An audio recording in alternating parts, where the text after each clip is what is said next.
I think it goes back to like just building that whole family aspect, getting everybody to like play for each other, respect each other, and then have one common goal. He's got the touch to bring the right guys in and fit the right guys together. Every year they top in the country, so whatever he's doing, he don't need to stop. He always encouraged me to become a better player and a better person. He helped me a lot. He helped me realize what my game is and what should I do to develop it. The 2018 Wilson Coach of the Year and coach of the Division II men's tennis reigning national champions, the Columbus State Cougars, drew inspiration from his old college coach. Well, I was at Jefferson State Community College. I played for a legendary tennis coach named Balmore. At the time, he was the winningest coach in college tennis.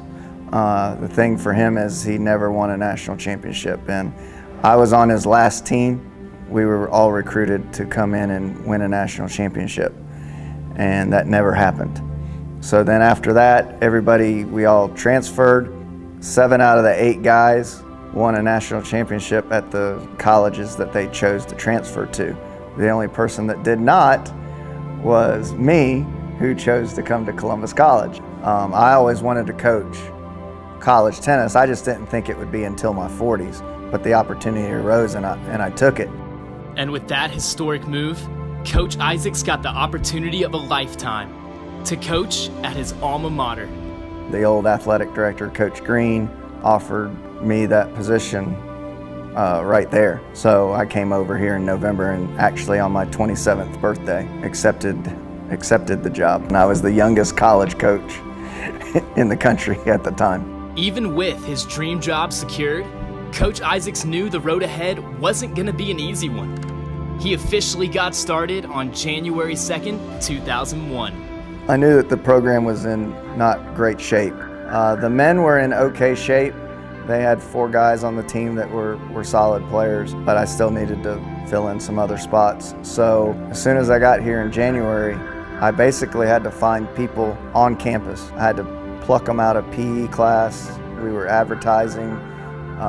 If they had ever held a tennis racket, if they've ever played in high school, took a tennis lesson when they were 8, they would qualify and we would give them some scholarship money to be with the team.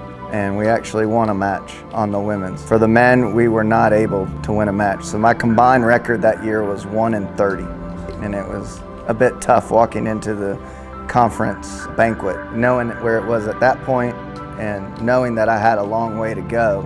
And also realizing that at 27 years old, I didn't know what I was doing. I think it took us maybe 3 years before we made a regional, NCAA regional tournament for the men. I think that it was probably around 2009, 2008 probably as well. 2008, I thought I had a really good team and I scheduled really hard. It ended up that we had some injuries and it was my first really losing season. But we were able to turn it around the next year, finish high in the conference, go to regionals. We lost in the regional final. But I think we had our first top 10 win that year. So we knew that things were going in the right direction at that point. There's no question that Coach Isaccs had started to develop a winning formula. But implementing it with players from across the globe was a welcoming challenge in and of itself every year. Well, it's evolved throughout the years, to be honest. You know, I knew that once we started getting a base of players 6-7 years into this thing, and if the players had a good experience, it almost recruits itself. You know, if the players come here, they have a good time, they do well, they have a great experience, they may know somebody from their country as well that might be better or the same as them. They'll recommend players to us. I have recruiting contacts all over the world, and it really helps with the analytics system that we're using now to kind of get a good idea of what type of player. Even if we're not 100% sold on their ranking system or how many matches they've played, the analytics systems that we use, we can kind of get an idea if they will fit into what we're trying to do. I want to have a diverse group. The reason being is I want all the guys and all the girls to learn from different cultures, learn how to communicate better. I think one time last year we figured out that we've had people from 39 different countries on our team. What's cool for me is hopefully when I retire, I'm going to come visit, and I think that'll be neat. You know, I think it's just good for all aspects of the team. There's some challenges to it.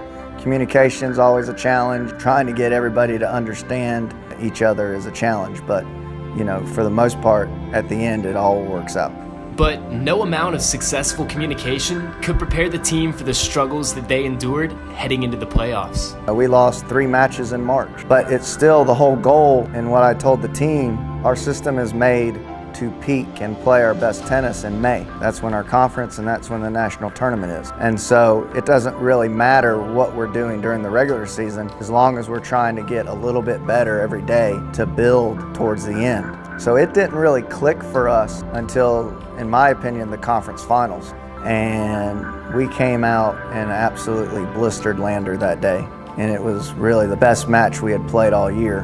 When the team believed and they looked at each other and saw what's possible, then you know, it was real easy then. After the conference tournament, we started preparing a little bit by going into the sauna, you know, trying to get used to the heat.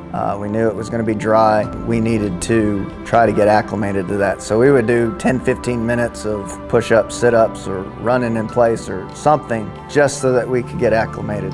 All of the training and preparation for Coach Isaccs and his team was now coming to a head. It was time for the finals in Arizona. I think the first team was Southwest Baptist.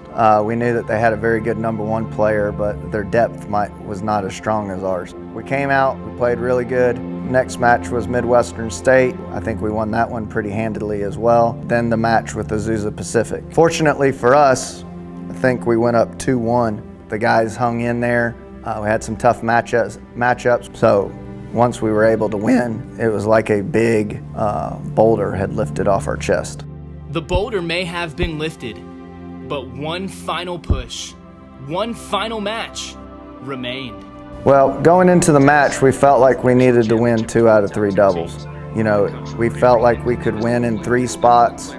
We knew that all the matches were going to be tough. We knew that we had opportunities to win at every position, but we also knew that winning 2 out of 3 doubles was definitely going to give us an edge. After the doubles, I mean, we felt good about our position. We weren't overconfident, we weren't underconfident or anything like that. We just knew that we had to put our head down and get to work and make sure that we stayed out there for a long time. We were confident in our conditioning and weight program. We felt like we were stronger than Barry. We had been on the court less than Barry, so we felt like we had a lot of things going for us. So it all kind of fell into place then. That shot from KP Manu to win the national championship. Columbus State Cougars, undisputed on the court. They avenged an earlier season loss to Barry, and they are, for the first time in program history, your national champions. I mean, I was shocked. I mean, it was a dream come true for me. Finally, something I could cry right now talking about it. It means that much to me.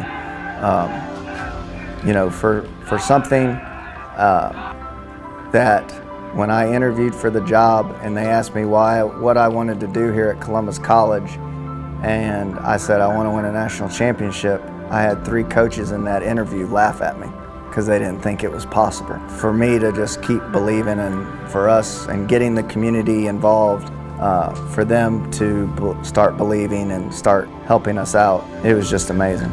You can't describe the feeling. Yeah, and then everything else for the next couple hours was a blur. You know, just knowing that there was going to be a huge reception back here was something that I looked forward to. The belief, I think that was huge. The confidence that they had, just that self-belief that everybody could look at each other.